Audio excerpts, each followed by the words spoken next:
And welcome back to America's Voice Live with Men Ahead. I'm Dave Sussman. And to talk about the 7-hour climate change panel from CNN last night, we have Daniel Turner, who is president of Power the Future. Welcome, Daniel. How are you?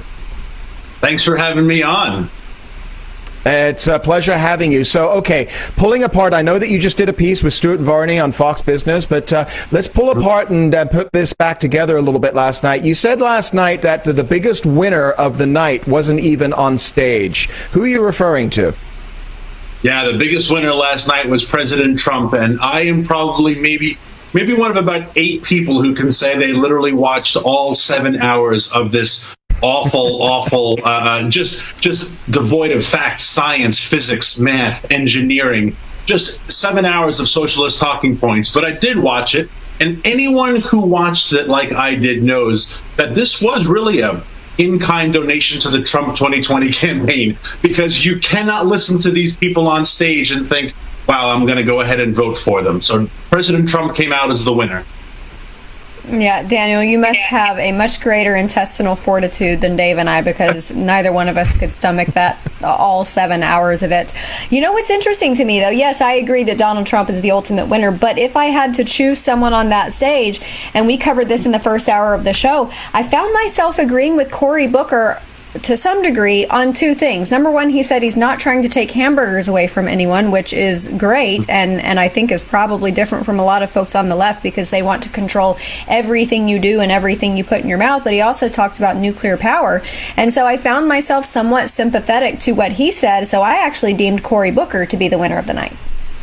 Cory Booker definitely was more likable last night than I have found him in the past. But here's where I really struggle with the left and these candidates is their imprecision of the use of language, something they always accuse President Trump on. So Cory Booker said, right now in America, there are millions of people who don't have clean water, and he was referring to fracking.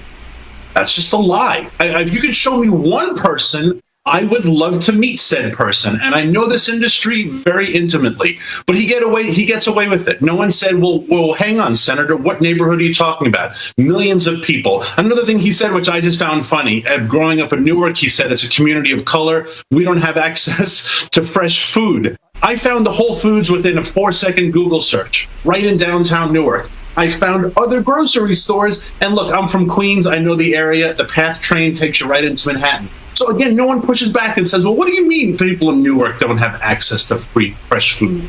They just lie. It's not even a playing with the language. It's just out and out perpetual lie. And I'm really sick of it.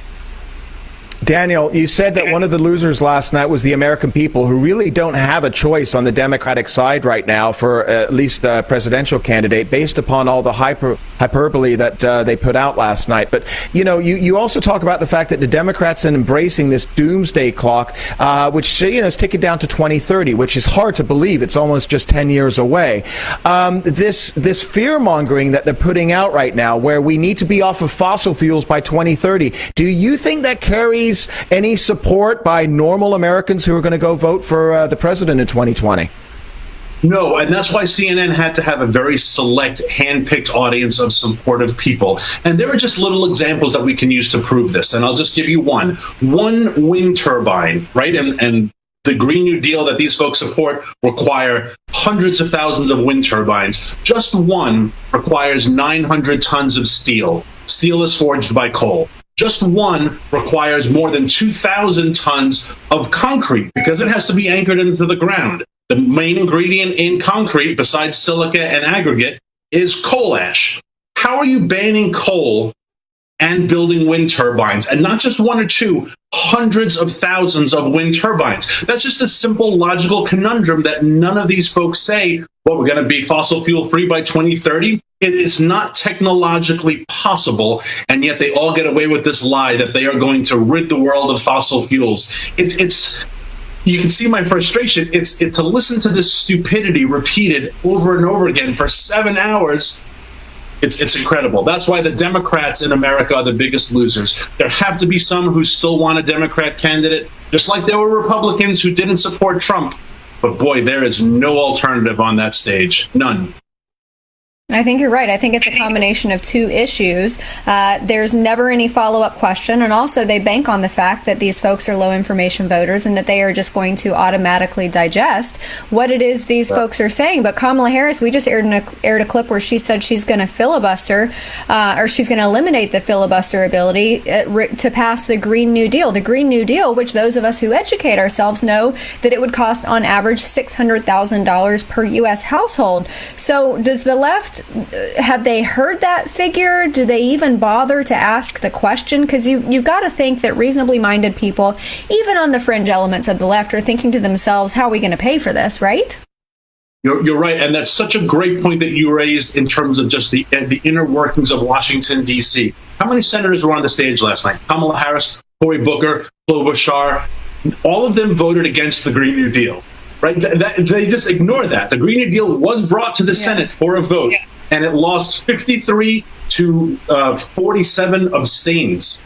So if you didn't vote for it, Kamala Harris, when you had the chance, why do we believe you're going to implement it as president and get rid of the filibuster? Again, just a follow-up simple question. Numbers don't even have a value when it comes to the Green New Deal.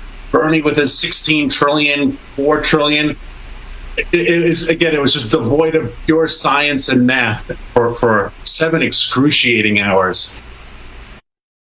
Yeah, Daniel, tell us where everybody can find you and your organization, please.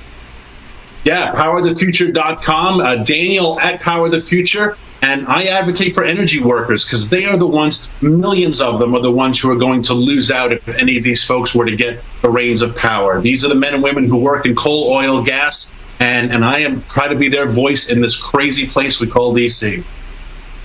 Great. Greatly appreciate you taking the time, Daniel. Daniel Turner, and everybody check him out, Power the Future. And we'll be back after the break with Amanda Head. I'm Dave Sussman and America's Voice Live.